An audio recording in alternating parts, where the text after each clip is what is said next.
저는 최근에 장영희 교수가 쓴 책을 에세이를 좀 읽었습니다. 서강대학교 영문학 교수였습니다. 지금은 물론 돌아가셨습니다. 암으로 돌아가셨죠. 이 사람의 인생이 참 특이합니다. 독실한 크리스천인데요. 태어난 지 1년 만에 소아마비에 걸렸습니다. 그래서 평생을 목발을 의지하지 않으면 걸어갈 수 없는 그런 삶을 살 수밖에 없었겠죠. 5살 때까지, 소아마비 때문에 5살 때까지 누워만 있어야 했다고 합니다. 남들은 뛰어놀고 남들은 유치원 다녀야 될 때 이분은 누워만 있어 있었죠. 초등학교 3학년 때까지는 어머니의 등에 업혀서 학교에 가야만 했었습니다. 걸을 수가 없어서 말이죠. 그래서 이 가정이 사는 집은들 언제나 이 장영희 교수가 다니던 학교에 제일 가까운 곳, 그곳으로 이사를 가곤 했다고 합니다. 장영희 교수의 어머니께서는 2다리와 오른팔이 마비된 그녀를 화장실에 데려다 줘야 하기 때문에 업어서 학교에 등교시킨 이후에도 2시간에 한 번씩 다시 학교에 와야 했답니다. 그럼 수업 시간이 끝나면 업고 또 화장실 데려가고 이렇게 학교를 다녔습니다. 딸의 장애로 어머니가 얼마나 힘들었을까요? 그렇죠. 내 딸이 아니라면 여러 가지 생각이 복합적이었을 것 같습니다.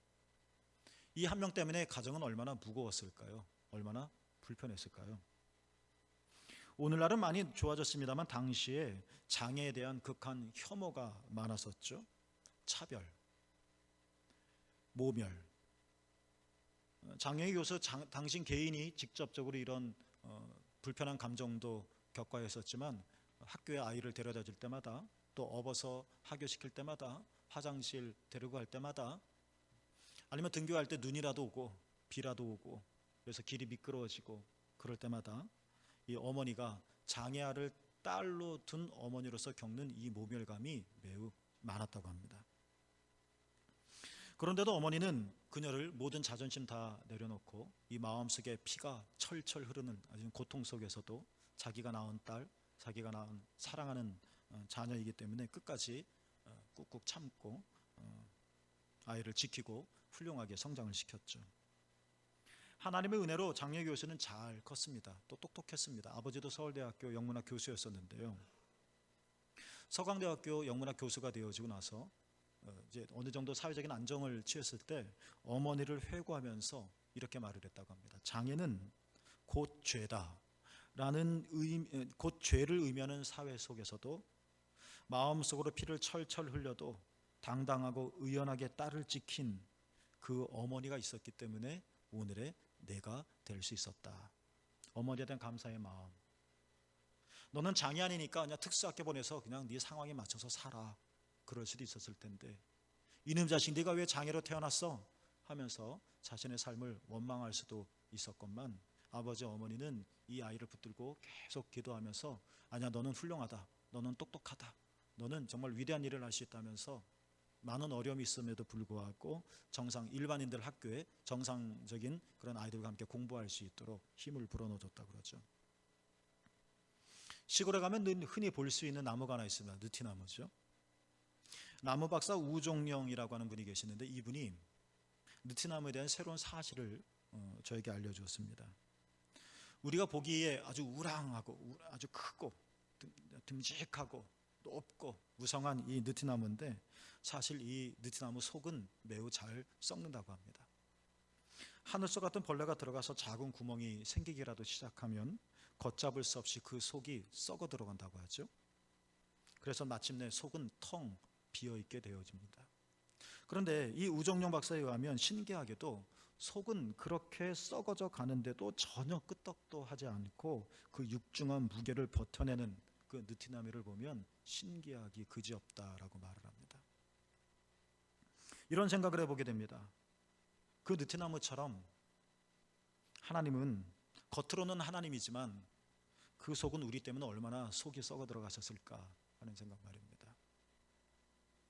그런데도 하나님은 또한 느티나무처럼 전혀 티내지 않으시고 전혀 후회하지 않으시고 못마땅해 하지 않으시면서 언제나 그곳에 계시며 언제나 그 장영희 교수의 어머니처럼 언제나 우리를 지켜주시며 변치 않고 우리를 사랑하시는 하나님, 마치 그 하나님이 느티나무와 비슷하지 않을까라는 생각도 해보게 되어집니다. 에스겔 16장은 참으로 아름다운 이야기 우리에게 알려주고 있습니다. 하나님께서 어느 날 숲속을 거닐고 계셨습니다. 그런데 어떤 어린 아이의, 여자아이의 소리를 듣게 됩니다. 울음소리를 말이죠. 하나님께서 울음소리를 따라가 보셨습니다. 그랬더니 거기에는 탯줄이 잘리지도 않은 채 누군가로부터 버림을 받은 막 태어난 여자아이 하나가 누워 있었습니다. 비유입니다. 성경에 나오는 비유예요. 하나님께서 안타까우셨습니다. 그래서 그 아이에게 다가가셨죠.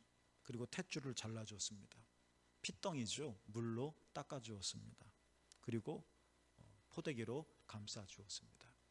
가장 감동적인 장면, 그러면서 하나님께서 이 아이를 보면서 막 죽음에 가깝고 막 큰 소리로 울어짖기는 이 아이를 어루면서 하나님께서 2번 이런 말씀을 하셨습니다. 제발 사람한다. 제발 사람한다. 하나님의 낳은 아이가 아니었습니다. 버려진 아이였습니다. 얘가 어떤 아이인지도 알지 못합니다. 하나님 아무 책임 없습니다. 그런데 마치 자기가 낳은 아이처럼, 마치 장애임에도 불구하고, 예를 든다면 그런데도 불구하고 마치 자기가 낳은 아들처럼, 자기가 고통 속에서 출산한 아이처럼 하나님께서 이름도 모르는 이 아이에게 말하는 거죠. 제발 사람한다. 제발 사람한다. 정말 이 아이는 잘 살았습니다. 많은 세월이 흘렀습니다. 에스겔 16장에 계속되어진 이야기입니다. 아름다워졌습니다. 정말 성숙한 여인이 되었습니다. 하나님께서 이 아름답게 자란 이 여인에게 아름다운 옷을 입혀주시고, 그리고 이 여인을 아내로 맞아주셨습니다. 그런데 에스겔이 말하는 겁니다. 이렇게 엄청난 하나님의 사랑을 받았음에도 불구하고 그때 그 장소에서 자신의 울음소리를 듣지 않았으면 자신은 살 수 없었고, 들었다 할지라도 탯줄을 잘라주지 않고 소독시켜주지 않고 포대기로 감싸주지 않으셨으면 그렇게 끝나버릴 수도 있어요. 그렇게 하셨다 할지라도 아름답게 성장하기까지 지켜주지 않으셨더라면 벌거벗은 채 그냥 사람답지 못한 삶을 살 수밖에 없었던 그런 자기 자신이었는데, 그리고 이런 나를 하나님께서 이렇게 지켜주시고 사랑해 주시고 보호해 주셨는데, 이런 나를 한 아내로 맞아 주셨는데, 그런데 그 여인은 한 아내로서 남편인 하나님을 배반했습니다. 성실하지 못했습니다. 이 남자 저 남자에게 나가가 환양년처럼 안기며 살았습니다. 하나님의 마음이 얼마나 아팠을까 에스겔이 얘기하는 겁니다. 그러면서 에스겔은 하나님의 사랑에도 불구하고 이스라엘이 저지른 부끄러운 과거를 이렇게 고발하면서 동시에 에스겔이 또 말합니다. 그럼에도 불구하고 여전히 하나님은 옛날 버려진 너희를 사랑하셨었던 것처럼 지금도 우상을 섬기며 하나님을 떠난 너희를 여전히 하나님이 사랑하신다 하는 고백을 에스겔 16장에서 담고 있습니다. 이사야는 53장에서 우리에게 메시아에 대한 고백들을 이렇게 고백하고 있습니다. 메시아는 그분은 실로 우리가 받아야 할 고통을 대신 받고 그분은 우리가 겪어야 할 슬픔을 대신 겪었다. 그러니까 내가 죄를 짓고 내가 못나서 내가 고통받아야 되는데 대신 받아주셨고, 내 잘못으로 내가 슬퍼해야 하는데 대신 겪어주셨고, 나 때문에 그분이. 그런데 이사야가 말하죠. 그런데 정작 우리는 나 때문에 하나님이 이러셨는데 정작 우리는 그가 징벌을 받아서 하나님께 맞으며 고난을 받는다. 자기 탓이다. 뭘 잘못한 게 있었나 보지 하면서 비웃고 만다는 것입니다. 이사야 53장에서 이사야가 또 고백합니다. 우리는 다 양 같아서 그릇 행한다. 양이 목자를 따라가야지 살 수 있는 건데 길 잃은 양처럼 각기 제 갈 길로 갔거늘. 목자의 말을 듣지 않는 양은 죽음이며 목자의 말을 듣지 않는 양은 목자의 양이 아니죠. 그런데도 주님은 우리의 모두의 죄악을 담당하셨도다. 우리 같으면 말 안 듣면 말 안 한다고, 공부 못하면 공부 못한다고, 연약하면 연약하다고, 장애인이라면 장애인이라고, 우리는 이런저런 핑계를 담아서 어떻게 하면 내가 더 편안하게 살 수 있을까 생각하는데, 그런데 주님은 그럼에도 불구하고 우리의 모든 죄악을 담당하셨도다. 소개되었던 장로 교수가 결국은 평생을 목발을 의지하며 살다가 나중에는 암으로 죽습니다. 한참 일할 나이에요. 장로 교수가 죽기 전에 어머니에게 편지를 남겼습니다. 이런 말이 담겨 있었죠. 엄마 미안해. 먼저 떠나게 돼서. 엄마 딸로 태어나서 지질이 속도 썩였는데 그래도 난 엄마 딸이라서 참 좋았어. 엄마의 헌신적인 사랑 알고 있는 거죠. 그리고 나 때문에 엄마가 얼마나 고생했는지 잘 알고 있는 거죠. 너만 없었으면 이 엄마는 행복하게 살 수 있었을 텐데 라고 묻 엄마들이 생각할 수 있었음에도 불구하고 이분의 어머니는 끝까지 어머니가 되어진 거죠. 장려 교수의 글을 읽으면서 우리도 주님께 이렇게 말할 수 있었으면 좋겠다 생각을 해봅니다. 하나님, 지질이 하나님 쏙 섞여드렸죠. 은유적인 표현으로 제가 장애인이라서 죄송합니다. 장애인이라서 하나님 마음 많이 아팠죠. 제가 연약해서 하나님 많이 슬펐죠. 제가 경건하지 못해서 하나님 골치 아프셨죠. 그런데도 하나님 끝까지 나의 어머니가 되어주시고, 그런데도 하나님 끝까지 나의 아버지가 되어주시고 나를 지켜주셔서 정말 감사드립니다. 이런 고백을 우리도 하나님께 할 수 있으면 얼마나 좋을까 생각을 해봅니다. 바울은 우리가 말할 수 없는, 정말 우리가 상상할 수 없는 엄청난 고난을 받았습니다. 바울의 표현대로 바울은 사방으로 우겨쌈을 당했습니다. 바울의 편이 되어준 사람도 있었고 지지자도 있었지만 비교할 수 없는 엄청난 사람의 수가 바울을 사방에서 둘러친치면서 조여오고 공격해왔습니다. 바울은 박해를 받았습니다. 매를 맞기도 했고 굶주리기도 했고 배가 파손이 되어지기도 했고 옥에 갇히기도 했고 그렇습니다. 바울이 예루살렘으로 갈 때 바울을 몰래 암살하려고 했었던 유대인들도 있었습니다. 그는 사선 위에 살았습니다. 바울은 자기의 고백처럼 항상 예수의 죽음을 몸에 짊어지고 다녔습니다. 이 정도 되어지면 우리는 이 중에 한 가지만이라도 우리는 너무 두렵고 무서워 떨면서 못 살겠다, 못 하겠다, 안 하겠다, 관두겠다 라고 했을 것 같습니다. 그런데도 바울은 자신의 영적인 걸음을 조금도 멈추지 않았습니다. 어떻게 그럴 수 있었을까요? 바울의 예상하지 못했던 놀라운 고백이 하나 나옵니다. 아까 소개드렸던 사방으로 우겨쌈을 당했다, 박해를 받았다, 거꾸로 뜨림을 당했다, 이 말씀이 고린도서 4장에 나오는데요.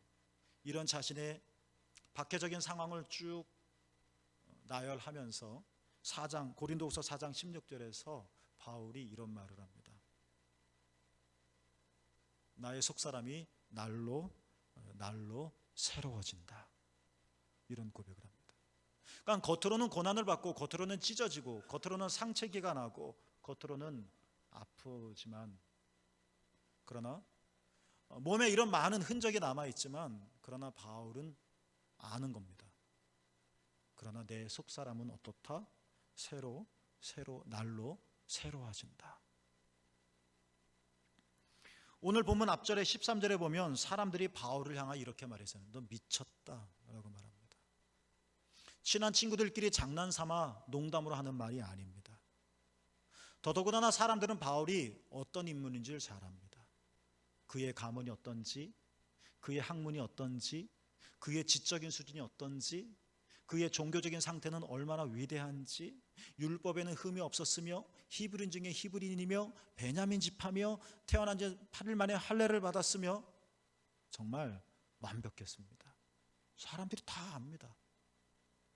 그런 사람들이 이제 와서 바울에게 손가락질하며 말합니다.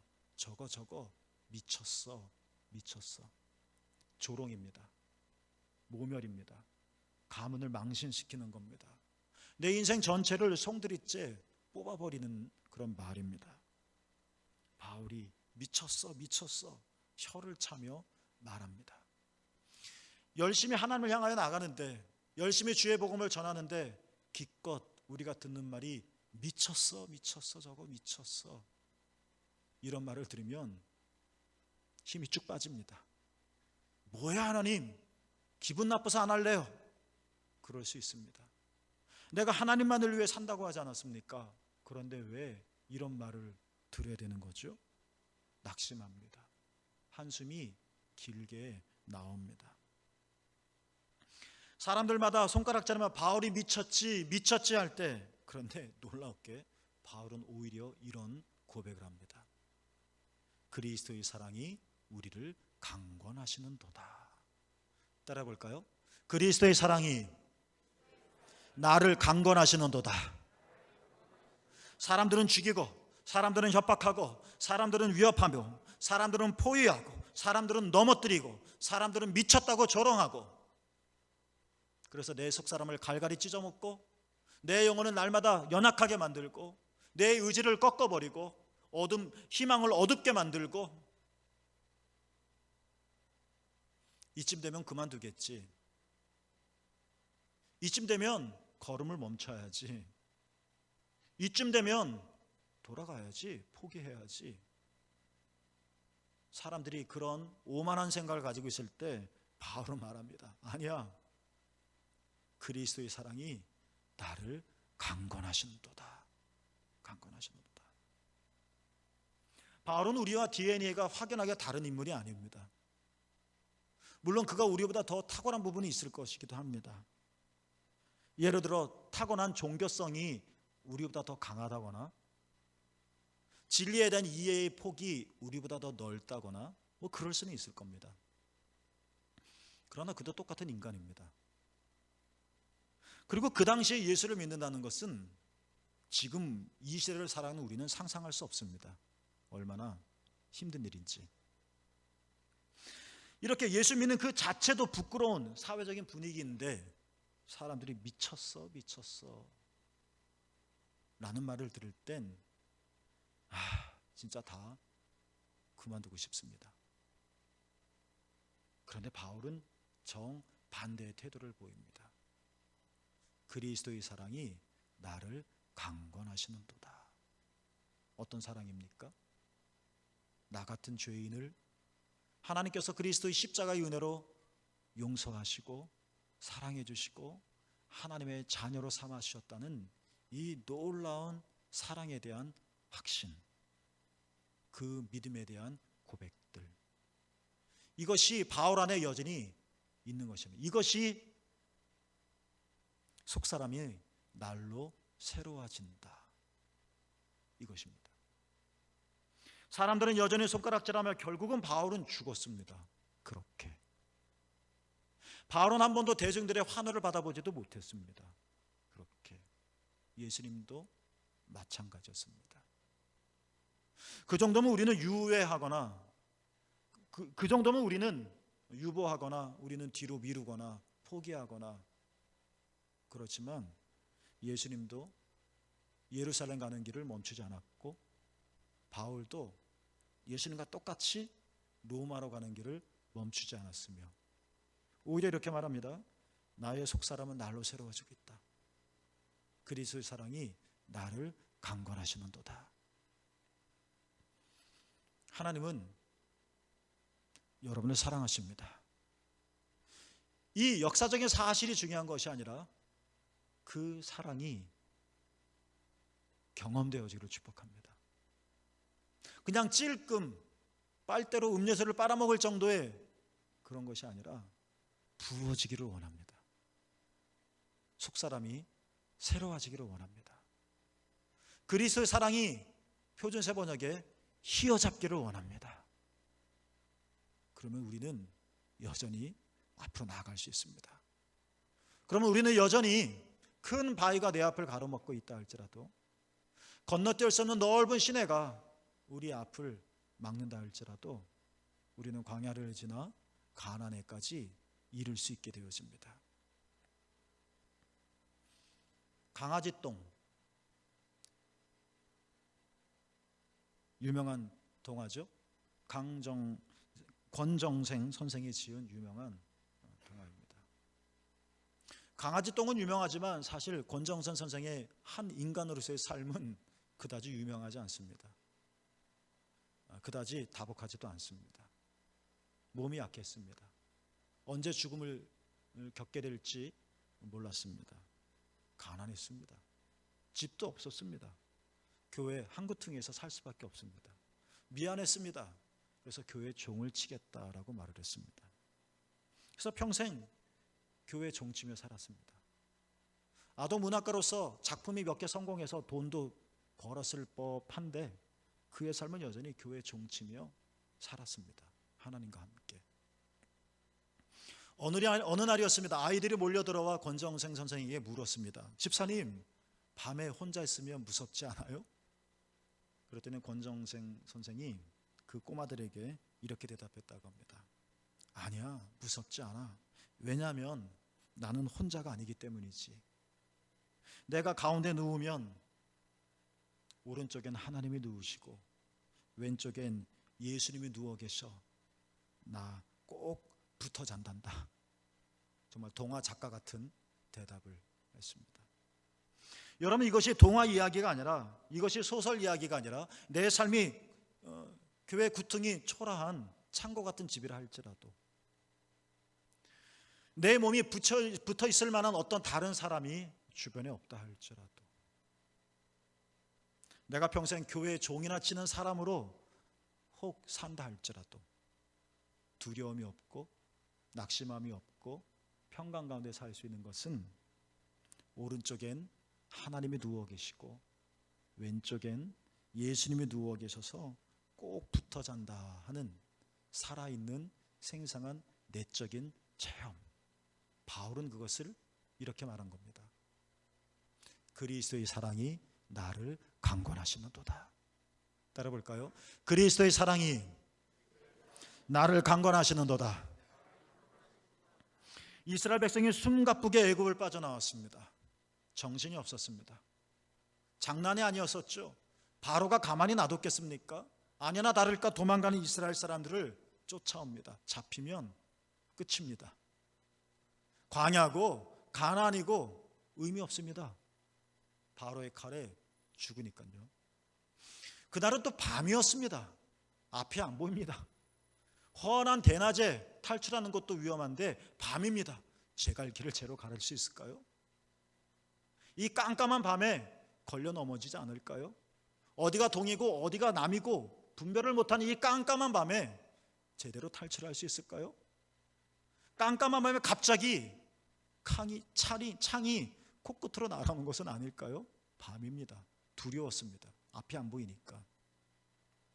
정신없습니다. 내가 무슨 일을 하고 있는지, 내가 지금 어떤 일을 겪고 있는지 생각할 겨를도 없이 급박했습니다. 이렇게 숨가쁘게 애굽을 빠져난 이스라엘 백성이 시내산에 도착했습니다. 홍해를 건넜죠. 바로가 더 이상 쫓아오지 않습니다. 더 깊숙이 애굽에서 멀리 광야로 깊숙이 들어가면서 시내산 광야에 60만 명이 다 모여 있었습니다. 그때 하나님이 이스라엘 백성에게 이런 말씀을 들려주셨습니다. 출애굽기 19장 4절입니다. 내가 어떻게 독수리의 날개로 너희를 업어 내게로 인도하였음을 너희가 보았느니라. 마치 예를 들면 큰 화재 있었을 때 급하게 빠져나오느라고 내가 어떻게 빠져나왔지, 어느 길로 어느 통로로 내가 도망쳐 나왔지 전혀 기억하지 못하다가 겨를도 없었겠죠. 그러다가 안전한 지대로 가서 숨 한번 푹 쉬며 다리를 쭉 뻗고 있었을 때 그제서야 하나하나씩 떠오르듯이 이스라엘 사람들이 정신없이 애굽에 빠져나와 이제 숨 돌릴 수 있게 되어지자 하나님의 이 말씀을 듣고, 맞아, 하나님께서 독수리 날개로 우리를 업으셨지. 맞아. 우리가 어떻게 바다를 건널 수 있겠어? 우리 집에 어떻게 장자만 죽지 않는 일, 우리 집에 어떻게 장자가 죽지 않는 일이 일어날 수 있겠어? 하면서 제정신을 차리면서, 맞아, 하나님의 은혜였지. 어미 독수리가 그 날개로 새끼를 업어 나르듯이 자신들을 그렇게 인도하신 하나님이 이제 하나씩 보이게 되었습니다. 이 말은 너희가 이렇게 왔단다 하는 과거의 회상일 뿐만 아니라 이제 너희들이 가야 할 그 길에 대한 새로운 비전을 보여주는 말씀이기도 합니다. 이스라엘이 갈 길은 아직 멉니다. 애굽에서 시내산까지는 며칠이었습니다. 그러나 광야를 지나 가나안에 가기까지는 40년, 비교할 수 없을 만큼 먼 길이 남아 있습니다. 애굽에서 시내산까지 오기에도 그냥 사건 많이 있었지만 이 40년 동안 정말 어떤 일이 일어날지도 모를 만큼 험합니다. 그 길을 어떻게 갈 수 있을까요? 오늘은 산을 넘었다 할지라도 내일 또 산 만나면 우리는 헉 하면서 까무라쳐 뒤돌아가기도 하고, 우리가 생각하지 못했던 강함을 만나면 우리는 놀라 뒤로 자빠지면서 애굽으로 돌아가려고 하고, 사울은 어떻게 꾹꾹 참았는데 마실 물이 없게 되어지자 더 이상 못 참겠다는 듯이 우리는 아우성을 칠 터이고, 아말렉이 공격해 온다면 우리는 죽었다 하며 바들바들 아직 죽지 않았는데 이미 죽은 사람처럼 자신을 취급하게 될지도 모르고, 이 먼 길, 이 험한 길을, 앞으로 놓여있는 이 길을 어떻게 걸어갈 수 있을까? 하나님 말씀하십니다. 얘야, 내가 너희를 독수리 날개로 업어서 이 신의 광야까지 인도하였단다. 애굽에서 이스라엘 사람들은 독보적인 존재가 아니었습니다. 도드라지는 존재가 아니었습니다. 수많은 사람들의 관심을 끌만한 민족이 아니었습니다. 그들은 종이었습니다. 사람들이, 민족이, 나라들이 어떻게 이 한낱 종에 불과한 히브리 사람들에게 기대를 품을 수 있겠습니까? 종, 죽든 말든 상관없는 미미한 존재였습니다. 사람들 눈에도 그러한 히브리 사람인데 하나님 보시기에는 가소롭기 짝이 없었겠죠. 그래도 하나님은 잊지 않으셨습니다. 독수리 날개로 업으셨고 품으셨고 이곳까지 인도하셨습니다. 이제 시내산 광야에서 다리 쭉 펴고 한숨 길게 내쉬면서 번뜩 떠오르는 겁니다. 맞아, 하나님이 이러셨지 하면서 그들의 가슴 속에 뭔가 꿈틀꿈틀거리는 게 있는 겁니다. 앞으로 내 앞에 놓여있는 길은 정말 차마 말할 수 없을 만큼 험난한 길이지만, 근데 놀랍게도 그들의 마음이 뜨거워지기 시작하자, 그들의 마음이 타오르기 시작하자, 그들이 하나님에 대한 사랑 끓어오르기 시작하자 두려울 게 없었습니다. 가자, 한번 해보자, 뭐 못할 거 없지, 한번 넘어가 보자. 희망이 생겼습니다. 자신감이 넘치게 되었습니다. 이걸 바울은 이렇게 말했습니다. 그리스도의 사랑이 나를 강권하시는도다. 순간순간 생각해보면 깜짝깜짝 놀랍니다. 이거 어떻게 감당하지? 이것도 어떻게 내가 처리하지? 이것도 내가 어떻게 넘어가지? 놀래게 합니다. 그러나 결국은 속사람은 날로 새로워져서 그리스도의 사랑이 바울을 휘어잡아서, 바울이 그리스도의 사랑에 잡히자 그는 또 앞으로 갑니다. 우리는 여전히 힘든 길을 살아가고 있습니다. 그때 여러분, 하나님이 이스라엘 백성에게 말씀하셨던 것처럼 내가 하나님의 등에 엎혀 있는 장면을 한번 상상해 보면 어떨까요? 이 높은 산을 내가 어떻게 기어 올랐을까? 이 넓은 강을 내가 어떻게 건널 수 있었을까? 바로의 칼을 내가 어떻게 피할 수 있었을까? 땅에 살 때는 하나도 피할 수 없었던 것들, 그러나 독수리처럼 하나님의 등에 엎여 창공을 날았더니 바로의 창이 미치지 못하고 넓어 보였던 바다가 아무것도 아니었고 높아만 보였던 산이 장난감처럼 보이고, 이처럼 내가, 여러분이 여전히 힘든 길이 내 앞에 있지만 하나님의 등에 엎여 있는 모습을 한번 상상해 보자는 것입니다. 여러분이 그 위에 있습니다. 어미 독수리 위에서 여러분은 무엇을 볼 수 있습니까? 땅에서는 어떤 것도 할 수 없지만, 그러나 저 높은 곳에 우리가 오른다면 여러분 눈에 새로운 어떤 것이 들어올까요? 어미 독수리에 얹혀서 우리는 지금 어디로 날아가고 있는 것일까요? 사람들은 이해하지 못합니다. 그러나 바울은 말합니다. 따라해 보겠습니다. 그리스도의 사랑이 나를 강권하시는도다. 그리스도의 사랑 없이는, 그리스도의 사랑을 알지 못하면 갈 수 없는 길이 우리의 믿음의 길입니다. 그리스도의 사랑이 여러분의 마음을 휘어잡기를 축복합니다. 예수님께서 나를 사랑하시고 예수님께서 내 모든 죄를 용서해 주시고 연약할 때, 죄인 되었을 때, 경건하지 않을 때, 그런데 불구하고 우리를 하나님의 자녀로 삼아주신 하나님의 놀라우신 이 사랑이 우리 마음에 가득할 때 우리는 또 날아가게 되어질 것이고, 우리는 또 관통하게 되어질 것이고, 우리는 저 길 끝에 도달하게 되어질 것입니다. 하나님은 여러분을 사랑하십니다. 그 사랑이 여러분을 강권하시게 되기를 주님의 이름으로 축복합니다. 기도하겠습니다.